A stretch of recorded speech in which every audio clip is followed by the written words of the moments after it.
So I got a question about why your ex might be acting passive aggressive, or how to deal with a passive aggressive ex. Like maybe they broke up with you and you guys went your separate ways or something like that. And, out of the blue, they just reach out to you on, I don't know, Facebook or whatever. And they just like say something, and maybe you just say something really short back, like, oh, hey, that's cool, or whatever. You're doing like the whole no contact, active no contact thing. So you're not like trying to engage with them or anything like that. But then, that's when the passive aggressive behavior starts to come out. They say something like, oh, way to go. The real way to have a conversation, man. Really nice to talk to you. You're so open, all that kind of rubbish. So why does that happen, and what do you do about it? Well, the reason that it's happening is likely because, when you're in a relationship with someone before your breakup, you kind of get used to having that emotional connection with someone. You get used to having someone in your life who you can share your emotions with, who you can connect with, who you can share the details of your daily life with. When you have a bad day, you can talk to them. When you have something great or funny or interesting happen to you, you can talk to them and share that with them. And when you break up, you suddenly don't have that in your life anymore.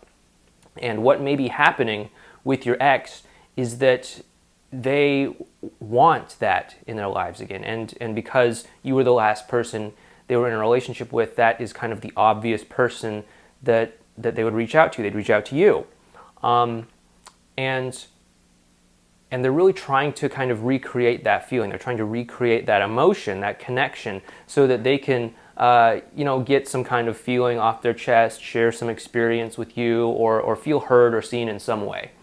And what you should do about it is, I wouldn't suggest rewarding passive-aggressive behavior. That's not what I'd suggest doing. If you're doing the whole no contact or active no contact, preferably, if you're doing that thing, then what you want to do is you want to really be firm about it. You want to say, hey, we're not in a relationship right now. In case you broke up with me, in case you forgot. Don't say it like all passive aggressive, like you broke up with me, so I'm not going to be there for you. Don't do that. But just be real about it. Like yeah, you broke up with me, so I really can't be here to play the boyfriend or girlfriend role for you that maybe you're looking for right now.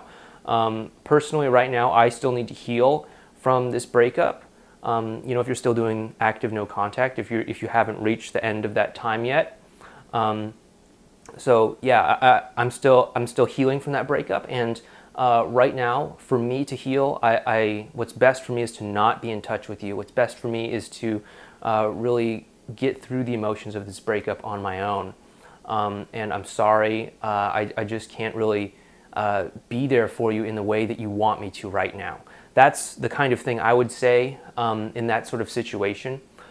If you are through the active no contact period and you do feel emotionally ready to contact them, then it's okay to contact them.